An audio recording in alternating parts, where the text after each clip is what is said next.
Hi there, everybody. My name is Kate, and welcome to my channel, Trinergy Awakens Naturally. So, truth is truth, and it is the same no matter what day of the year, what year it is, no matter what decade we're in. It's all cyclical stuff. However, truth is truth throughout the cycles. It's a matter of, pardon me, there's a truck going by. How we're going to experience the cycles as the truth is unfolding to us, sort of like that onion idea, that even though this is a timeless message, currently today it is 11/11 of 2025, and the energies are very, very powerful. The three-eye atlas is super busy, confusing a lot of astrophysicists and amusing spiritualists and creeping people out that have no idea what's going on. The sun is really emitting some very powerful stuff, interacting with the atlas, three-eye atlas, and ejecting huge plasma bursts, etc. We have earthquake swarms that are, hovering and getting ready to be busy. We have lava flowing already, with volcanic activity. We have weather patterns that are very, difficult to deal with, etc. And in the midst of all of it, we've got a politicking, government shutdown in the U.S. So, and as well as around the rest of the world with whatever is happening in, other people's worlds. And so, what I feel called to bring forward today is that it is okay that we recognize, it's absolutely vital to recognize what is the reality of 3D while we're stretching into our understanding of 5D, or our astral selves, or our other selves outside of 3D, which if we're able to do that, we're the ones, the champions, the warriors, etc., that please do that. Please see a higher vision, 144, because it's the light workers, the star seeds, the visionaries, those people that are standing on the leading edge of thought. We're the ones that are helping to hold the line and move that line forward, and keep the vision going of a greater earth, a new earth, a greater understanding and rebirth of that, no matter what anybody around us is saying, no matter whatever is happening, even if there's destruction all around us, there is, we are the stabilizing force of that. And the more that we can be a ballast for ourselves, the more we will be a ballast for other people. Now, what the message is that's coming in right now, pressing hard, is that even though we are a force of change and we are holding that line and moving that line forward, standing firm, etc., it's vitally important not to be too worried with the other right at the moment, especially at a powerful portal where there's a lot of change imminent. We're on the precipice of making really good decisions and making powerful decisions, and we can choose to go with the flow of doing that and have that be very powerfully aligned in a comfortable way, or we can be powerfully aligned in an uncomfortable way. And one of the quickest ways that we can get to that discomfort quickly is to be very concerned with what other people are doing, what they think about what we're doing, what we think about what we're doing, etc. When we get too busy trying to analyze and define and label and get things packed up into a no understanding, we turn around and we find out that boom, that's right when the universe comes by and says, yeah, don't get settled right there thinking that, because things are changing rapidly. We're deconstructing paradigms, understanding systems, giant old Pisces mentality that's moving into a new understanding of 5D, new earth, and new reality, etc. Then that means that every paradigm, every construct, every idea, every programming that we've ever taken in, we don't have to feel ashamed or bad about it. We do need to be able to identify it, however, and that which doesn't serve is most everything that we ever thought before today, before this moment, before this moment, before this moment. And working always to stay in that flow and in that now state means that we really can't lock down anywhere and get too concerned with what anybody's butthurt might be, what anybody else's disaster might be, and not get too wrapped up in the disaster that might be unfolding around us currently.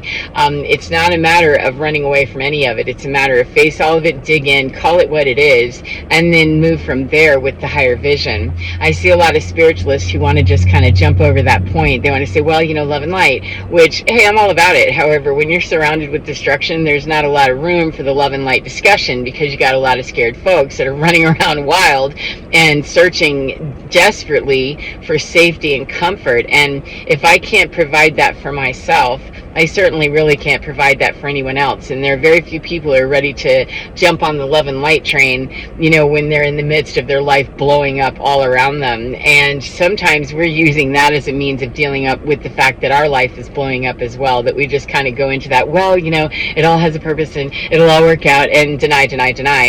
And that's a type of spiritual bypassing. I'm not saying that we sit down in the disaster and get comfortable with it and say, sure, I've parked here, now I'm in disaster. We don't park anywhere. We look around, we survey the scene, we see what's happening, and we start mobilizing our resources and our forces, and understanding that what I see in front of me is disaster, perhaps. And if you don't see it, you're probably not looking too hard, because it is everywhere. However, if it's not in your yard and it's not your business, then, this doesn't apply to you.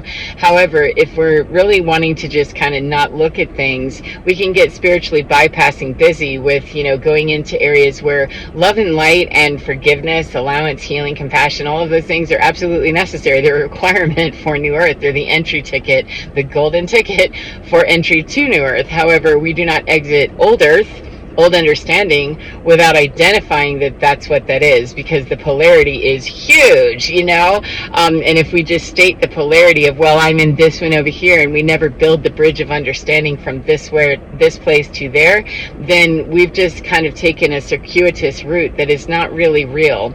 We've tried to put some love and light, joy, and all that other stuff on it, or some hate and stank and more division, whichever way we're going with it. If we're not standing in our yard looking around and actually identifying, we're not building the bridge, we're not building the muscle to stand in the courage that it takes to face reality. Real D is 3D. It is reality as we understand it. And people that want to, go off into quantum land when it's convenient, and then lock into 3D when it's convenient, we need to stand as the stable ballast and the stable force within us, that I can stand in the courage of looking at 3D that weirds me out, and I can stand in the courage of 5D that might weird me out. And I'm not going to stand in either place very long, because if I'm, a fluid being who's moving in this tumultuous time, I'm going to need to be able to stand on the surfboard and hold my own and get through all of these tumultuous waves, and get through all of this torrent of stuff that's happening in the change, because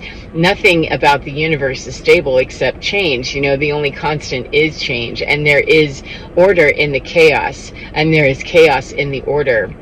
And for humans, we're designed to want to reach safety. And the way that most people are seeking safety is to come back to lock it down somewhere and explain this to me, because we tend to really receive things better and accept things better, even the painful stuff, the horrible stuff, when we understand it, when it has a purpose, when it makes sense to us. And so the way that some people are making sense is just to dismiss it and go, well, love and light. Well, that is a way to deal with it. However, it's missing the reality is there's enormous suffering. And when we cannot maintain ourselves and be the ballast of dealing with our own fear that would take us to want to jump over here with, the love and light, if we can't really truly hold that space and be that light in the midst of all this chaos, and that's a very difficult, tall order for humans in general, and light workers who've been challenged hard to get there to be that in the first place. But if we can't really hold that, and we spout off, that stuff to other people, we're just igniting battle that's unnecessary, and we're igniting opposition that is unnecessary, that's already here. We're already in these battle points, and already in these spiritual warfare experiences, and in these physical warfare experiences where people are terrified. And the best way that I know how to answer the terror in another person is to answer it in me first, of why would I want to fight you on what you believe or what you don't believe.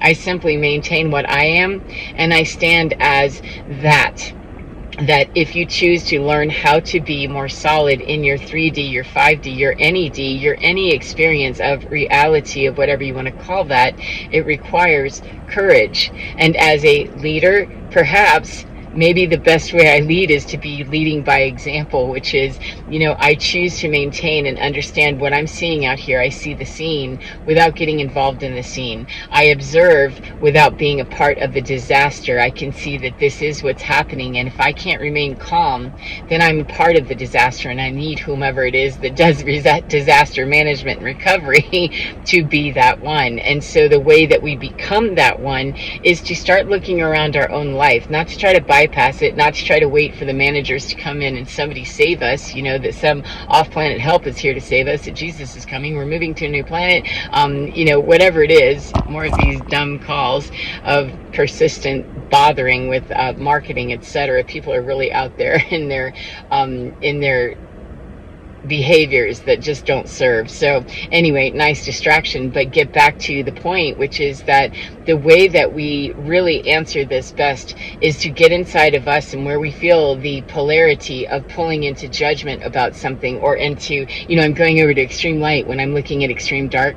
There's a middle ground somewhere. And very few of us can yank and bank from one to the other and really be doing that. We're actually clawing and digging at, a device that we use for comfort, a mask of some kind. The way that I deal with my discomfort with this is I'll be over here with the love and light thing. Or the way that I deal with this is to go over here in the power struggle, the dynamic of I'm doing this and it's going to be this way, and get real bullyish. That's why you see extremes. However, these people, there's my annoyance level of, I'm not going to love and light some BS from marketing that bombs my phone, that unauthorized use of my phone number to call and solicit a bunch of crap from me. I'm not going to love and light that and say, I send that, love for the ignorance that it is. No, that is an absolute display of your fear. And it is not fear that drives me to say, move this out of here. It is the clarity of looking at the scene of, I know what I see here is a drive for somebody else to feel like they're in control of their wagon by gaining more money and gaining more access into resources that they're rapidly losing. And it's a terrible system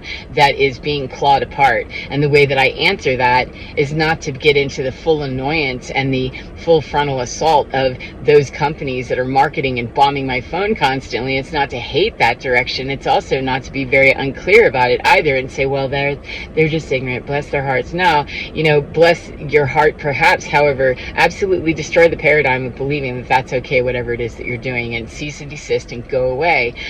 There's kindness and understanding that people arrive where they arrive, and we get where we get based on the fear that we've surrendered to already, and the oppression that we've surrendered to already. However, we don't rise up out of that by shoving our oppression out somewhere else to gain our power on the back of something else, somewhere else, in some way.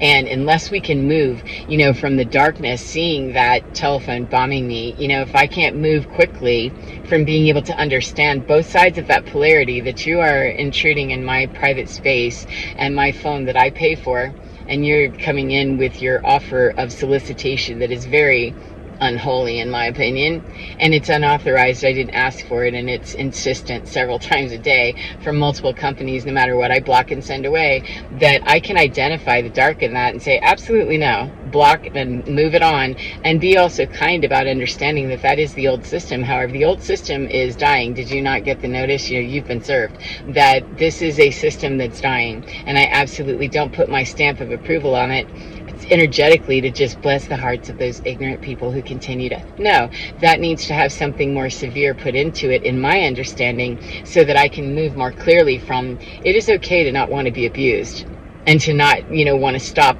somewhere and talk about it, to get over here to love and light.